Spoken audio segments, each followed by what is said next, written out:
So, Paul, we'll start with team news first. Have you had any update on Max Wright's scan and condition? Yeah. Unlike Ben's results, they were good, really. Elliot, the way that they grade it, it shouldn't be too long. Now I'm conscious of kind of saying that, but I have to caveat it with, Jordan's injury. We all hope that he would have been back and been available at the worst, certainly in the last couple of games, if not even maybe the one before that. So do always add that as an air of caution, but certainly in terms of the scan results, they weren't too bad at all. He's not quite on the main muscle of his thigh. The damaged area isn't too significant, so he won't be available Saturday. I think Southend is out of the question. After that, I think we're into the realms of possibility. It's not a definite for Dover, I think it is. But if things went well, there's certainly a chance that he could be back training then, and therefore, if he came through that, he could be back involved. Must be a big relief that it's weeks rather than months then. Yeah, because I think he's obviously had lots of injury disappointments, I guess, over the years, and not just while I've been here. So he'll be pleased. First and foremost, the biggest thing is for the player themselves. They don't think, oh, I've got a couple of months in the gym, or there's some real light at the end of the tunnel of I guess a very small tunnel, or hopefully is at least.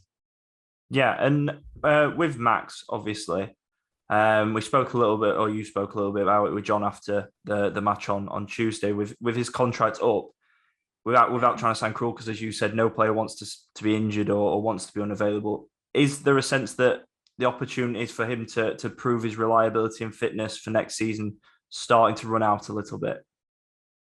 Yeah, I think would have to be fair on that front and say that's kind of where it's at.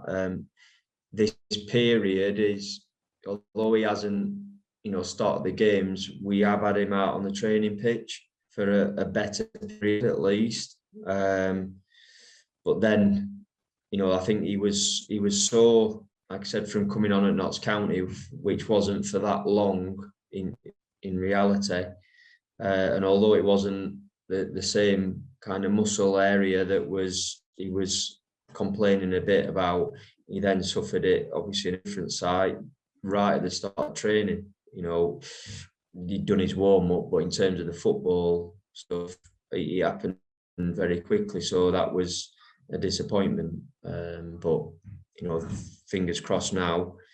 The reality is we need him fit. He needs to stay fit. And there's been a few instances where it's been his thigh that's been particularly a problem. I know it's been slightly different areas on his thigh, but the common theme has been reoccurring issues with his thigh. Is that an issue that it seems to be that area that keeps flaring up, although he's had little knocks on his hamstring and ankle as well? Yeah, he's not ideal, but I would say this one is very different. Again, hopefully that is a positive. If we have to put up with it at all, that it's not, if it had been the exact same spot again, I think you kind of really getting to the point of, well, what can we do? Or is there realistically a solution? At least this is in quite a different area on his thigh, so lower down his knee, to be honest. So I think we have to take that as a positive. Have you got any fresh injuries from Tuesday night? No, we're all good. So, we'd obviously spoke about Ben, I think, after the game and the bad news he'd received. Max just kind of updated on. Jordan, I don't think will again. He's doing some work this morning. He'll be out on the grass again this afternoon.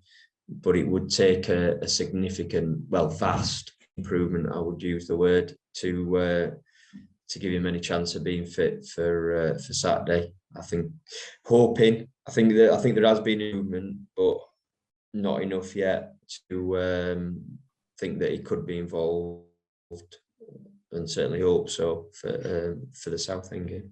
Is there any concern that pain is taking longer to heal, despite what the scan said that there's no major damage there? Frustrating. I mean, I think what I would say, the scans give you and again, it's certainly not my area of expertise, but it just gives you a rough guide. You have to be careful, and I guess that's where even these interviews, I suppose I could err on the side of caution, had a couple of weeks on and then nothing's thought of it. But, I try and just be upfront with what I've been told, and we would have hoped, as I said before, that it would have been back, but I'm not really. I'm more a bit kind of, I guess, frustrated rather than worried about it. I think it's just taking longer than we would have liked. No, fair enough. Is there an opportunity potentially for Luke Spokes to stake a bit of a claim with Ben Fox's injury? Well, Luke's obviously out on loan. His loan period's coming to an end very shortly. Yeah. But I think we had the conversation, need to pick up on it for certain, say about him staying out on loan. But we would obviously have a call back then in terms of if we felt we wanted him. Still got other options available within the squad that's currently here. So it's not something that I'm, desperately looking at that one. Is there any chance of any movement on the transfer front before Saturday, given the fresh injuries? No, I think, with Max has not been too bad, certainly. Even just from a pure numbers point of view, doesn't really force his hand. And I kind of just said there, unless I felt I could, if we got to a point where the squad need bolstering in numbers, then clearly I'm sure I can get some players in. What don't really want to do is just bring someone in and then, although there's never any guarantees, but he's just having me as in, they're either on the bench or they're not maybe in the match day squad. Because of only having those couple left, I think, Andy's found himself on the bench the last, 2 or 3 games, but we've clearly only got 2 centre halves, so that makes sense. But everything else, I think, through one way or another, we can kind of cover as it stands. Maybe, like I said, if we find the one that I think can genuinely make a difference, then we probably act on it. Other than that, it might be a case of just monitoring the squad, making sure we don't get, if suddenly we get, hopefully not, touch wood, Mishik is injured again, then clearly I'm going to have to look to act on that. Whereas at the minute, I think we can certainly get by.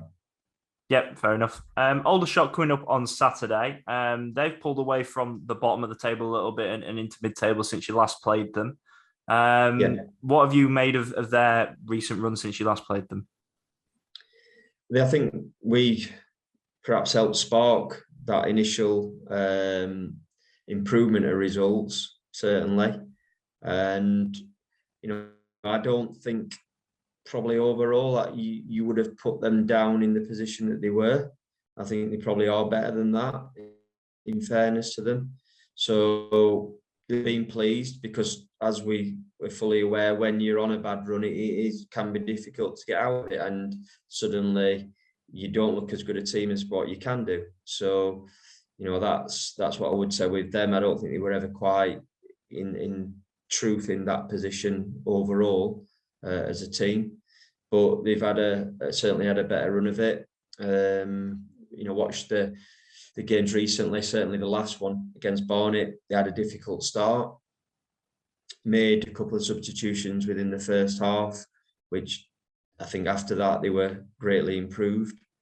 But because of being behind in the game as they were, changed formation a couple of times as well. So it not perhaps the easiest to be sure myself of how they're going to come and set up. But at the same time, that's where I think a lot of the focus, maybe more so than like Notts County, relatively confident. They had a little tweak, but in general you knew. Whereas Aldershot, like I said, changed quite a bit throughout. So it's more about what we want to do. And then maybe having to tweak one or two little things once we're aware, or maybe get the message on about where we feel we can exploit them once the game gets underway, really, or we might get a better idea, even when the team sheet comes in. Aldershot's away form has been particularly impressive. They picked up more of their points, certainly on the road, than they have at home. Have you ever managed to decide where you've had that situation where you've just more fruitful on the road than you are in front of your own fans? I'm not sure, Elliot.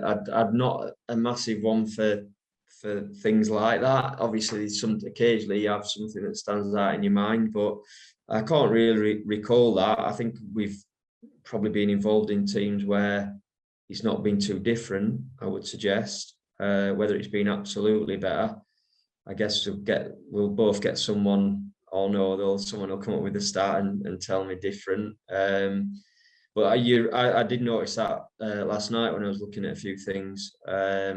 As you said, their away form has been quite impressive and relatively unusual, you'd say, from that point of view. I guess being Southern-based, maybe not. A lot of the trips aren't as significantly long as they are for quite, as Souths and some of the more northern clubs might help slightly.